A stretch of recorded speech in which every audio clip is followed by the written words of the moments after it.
आज हम इस वीडियो में पढ़ेंगे जीन एक्सप्रेशन क्या होता है, जीन एक्सप्रेशन का मीनिंग क्या है, इसके स्टेप्स क्या हैं, इसके प्रोसेस क्या हैं, ये सब कुछ हम आज इस वीडियो में कवर करेंगे।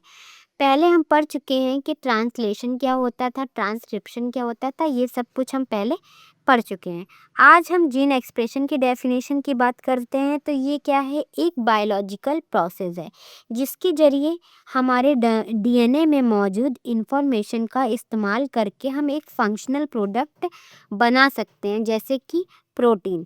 अगर हम आसान शब्दों में बात करें कि इसको कैसे क्या बोलेंगे, तो जो हमारा डीएनए रहता है वो हमारे शरीर का क्या है, एक ब्लूप्रिंट होता है, ठीक है, या फिर हम रेसिपी बुक भी कहते हैं।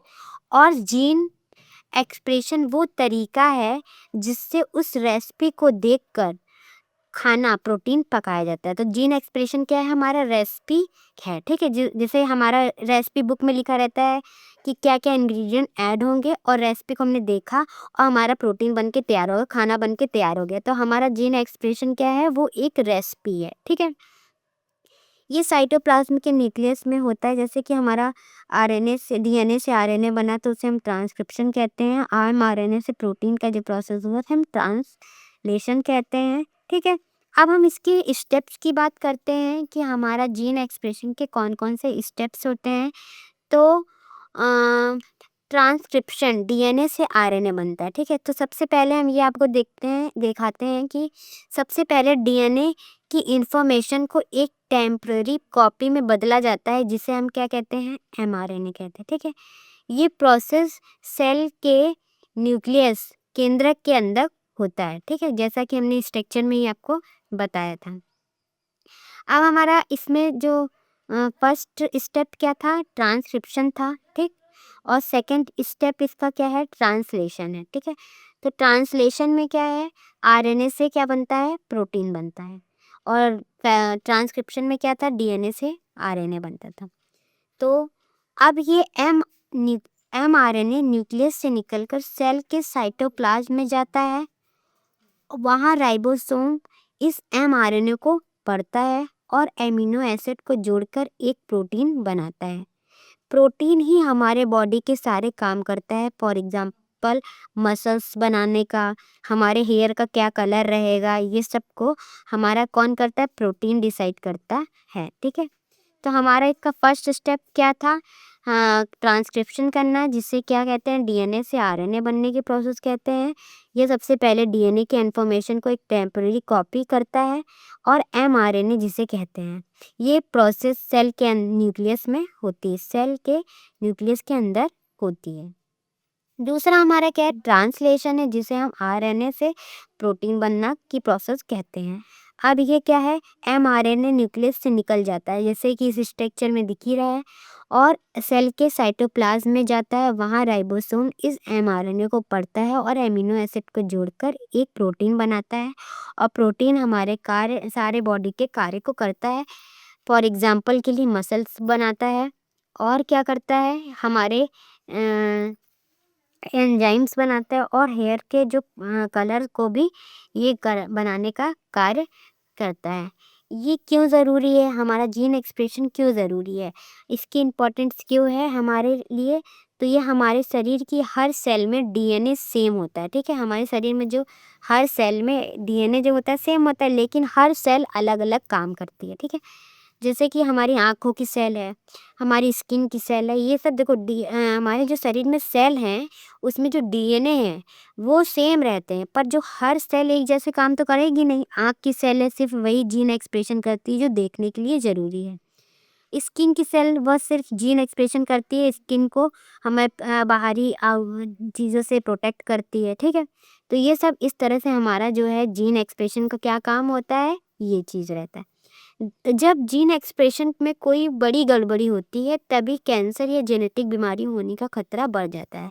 जैसे हमारा जो ये रेसिपी है, जैसे हम रेसिपी में ही कुछ गलत गड़बड़ी हो जाएगी तो हमारा खाना क्या खराब ही बनेगा, ठीक है। तो इसलिए हमारा जो जीन एक्सप्रेशन में कोई गड़बड़ी हुई तभी हमें बॉडी में दिखता है कि हाँ कैंसर है या फिर कोई भी जेनेटिक बीमारियाँ उत्पन्न हो रही हैं, ठीक। अब इसके कंपोनेंट्स की बात करें तो इसमें कौन कौन से कंपोनेंट्स हैं? डीएनए है, आरएनए है, राइबोसोम है और प्रोटीन है। तो डीएनए क्या है? इंफॉर्मेशन का स्टोर हाउस कहते हैं, ठीक है। डीएनए वही चीज़ इंफॉर्मेशन कर लाता है। और हमारा आरएनए क्या है? इंफॉर्मेशन को कैरी कर देता है, करने वाला मैसेंजर है, ठीक है। ये हमारी इंफॉर्मेशन को रखता है। और राइबोसोम तो क्या है? फैक्ट्री हाउस कह सकते हैं, क्योंकि यहाँ पे क्या होता है? प्रोटीन बनता है। और प्रोटीन क्या है? जो फाइनल प्रोडक्ट हमारी बॉडी फंक्शन करती है। प्रोटीन के बिना है ये जो है हमारा वर्क करता है, ये करता है, कलर देना, ये करना है, तो ये सारा काम हमारा कौन करता है? प्रोटीन करता है। इसलिए इसे हमें क्या कहते हैं? फाइनल प्रोडक्ट बॉडी का फंक्शन के लिए। तो हमारा हमने ये समझा कि इसमें जो 2 स्टेप रहते हैं वो क्या रहते हैं? ट्रांसक्रिप्शन और ट्रांसलेशन। अब हम उसे कवर करेंगे। तो ये देखिए, ट्रांसलेशन क्या है? ट्रांसक्रिप्शन तो डीएनए से आरएनए बनने की वह प्रक्रिया को हम क्या कहते हैं? ट्रांसक्रिप्शन कहते हैं, जिसे हिंदी में अनुलेखन कहते हैं। और इसकी क्या कहते हैं? खोज किसने किसने की थी? तो इनकी जो खोज है वो 1950 के अंत में और 1960 की शुरुआत में कई सारे प्रयोगशाला में वैज्ञानिकों ने की थी। पर इनका जो 1959 में सेवेरो ओ ओलोचा ने इन विट्रो सेल के आरएनए संश्लेषण के लिए इनको नोबेल प्राइज़ मिला था, ठीक है। और हमारा जो ट्रांसक्रिप्शन रहता है वो 2 टाइप्स का रहता है। डीएनए से आरएनए जो बनता है वो ट्रांसक्रिप्शन रहता है।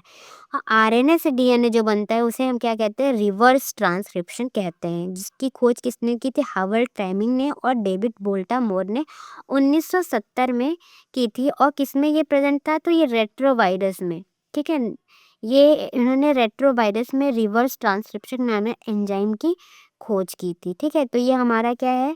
ट्रांसक्रिप्शन है। अब हम आपको ट्रांसलेशन के बारे में बताएंगे। ये देखिए स्ट्रक्चर ये इस तरह से ट्रांसक्रिप्शन हमारा वर्क करता है।